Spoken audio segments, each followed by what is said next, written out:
Bonjour et bienvenue sur Intermix Tutoriel. Aujourd'hui nous allons voir comment installer Miro pour Windows 7. Là je suis sur un Windows 7 et nous allons se taper Miro. Alors est-ce qu'il va me sortir le site ou va falloir qu'on aille sur le site? On va taper Get Miro. Allez, Get Miro, ça ira plus vite. Getmiro.com. Sur le site de Get Miro, on va fermer ça.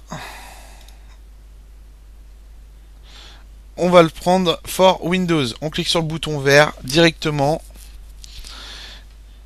On attend un petit peu.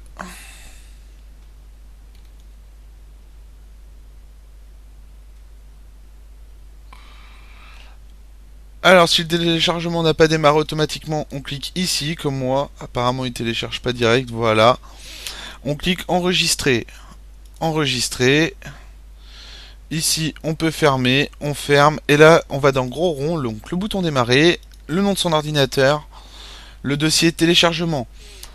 Nous avons notre Miro. Double clic gauche ou clic droit. Ouvrir. On clique sur oui.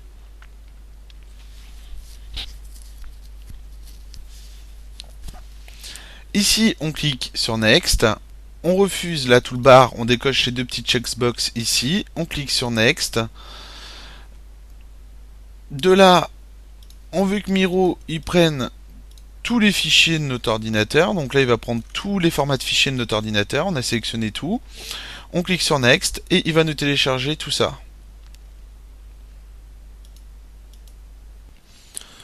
On choisit la valeur par défaut de notre système. On est en France. On va se mettre sur French.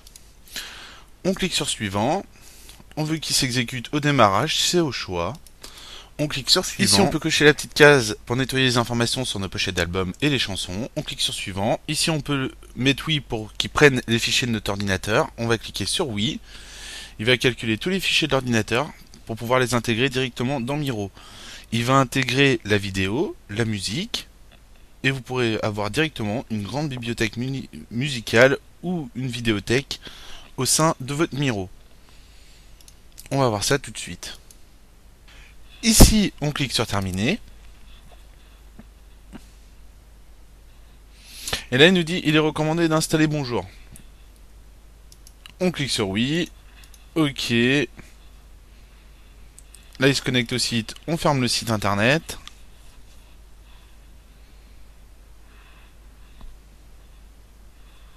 Il nous conseille d'installer Adobe Flash. Donc, si vous ne l'avez pas, vous l'installez.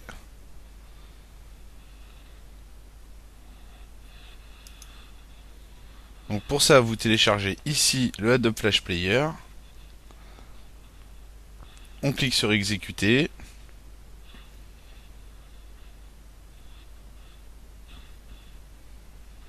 Exécuter. Si vous l'avez téléchargé par Google Chrome, vous allez dans gros rond, le nom de votre ordinateur, le dossier téléchargement. Clic gauche, double clic gauche ou clic droit, ouvrir. Et de là, c'est tout bon. Maintenant, Miro il nous demande l'accès. On autorise l'accès au pare-feu. On peut cliquer sur OK ici. Là, notre flash est en train de se télécharger. Ça, c'est le dossier. Hop, voilà. Le flash, on va le mettre là. Ici, le service, plusieurs services au sein de notre Miro. Ici, on peut rechercher les podcasts. Par exemple, vous tapez Joachim Garraud, vous arrivez sur la page de Joachim Garraud. Vous pouvez cliquer sur ajouter le flux. Il va ajouter le flux directement en bas ici, comme là.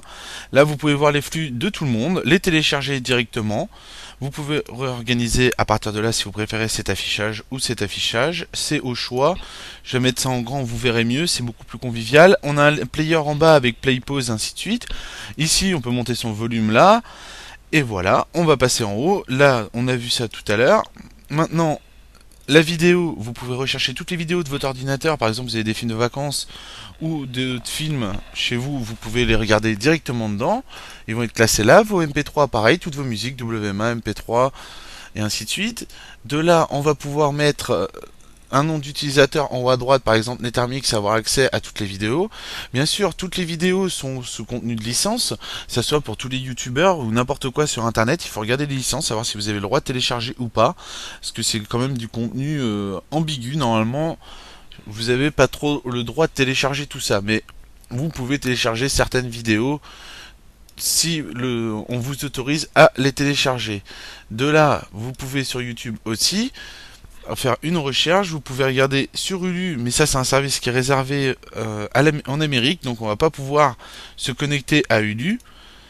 De là, on a aussi PBS, vous allez pouvoir rechercher des vidéos quotidiennes au niveau de la télé américaine, et de là vous allez pouvoir avoir pas mal des petites émissions. Vous voyez que c'est tout classé là directement chez eux, School ou autre, vous avez tout un choix ou des topics, si vous préférez par topic. Excusez-moi, et si vous avez uTorrent, uTorrent lui permet justement de regarder des vidéos, mais de version un petit peu, on va pas dire illégale, mais entre guillemets illégale, vu que ça joue quand même sur les torrents et les choses comme ça, donc ça dépend. Il peut y avoir du légal comme du illégal, c'est au choix. Là-dessus, il peut y avoir les deux. Par contre, lui, Clearbit est un client de distribution, ce qu'on appelle open source. Tout ce qu'on trouvera ici, c'est du free, du gratuit, du open source, c'est pur open source, il n'y a pas de problème là-dessus. Ici, on peut retrouver le store au niveau du MP3 Amazon, ou autrement du Android Store d'Amazon, pareil. Alors, je vous conseille pas trop de faire des achats sur les stores avec Miro. Je pense que c'est mieux de passer par votre navigateur web, mais vous pouvez déjà faire des recherches ici. Après, c'est vous qui voyez. Faut tester. Je sais pas si c'est en HTTPS, faut vraiment le tester ça, quand même, avant de faire des achats là-dessus. Si vous avez des retours sur Miro, n'hésitez pas à les laisser en commentaire, surtout. Ici, on a les podcasts. Tout ce qui est podcast, c'est pareil. Vous allez pouvoir avoir tous les podcasts que vous voulez, rajouter des flux. On a vu comment rajouter des flux directement en les cherchant. Ou autrement, on peut passer par en haut, par latéral, ajouter un podcast depuis une adresse internet. Pour ça, vous les retrouverez sous les icônes RSS. C'est les petits icônes orange. De là, pour actualiser un podcast, clic droit, mettre à jour le podcast maintenant. Ou renommer le podcast, paramètres, copier, supprimer. Voilà, vous pouvez trier à partir de là.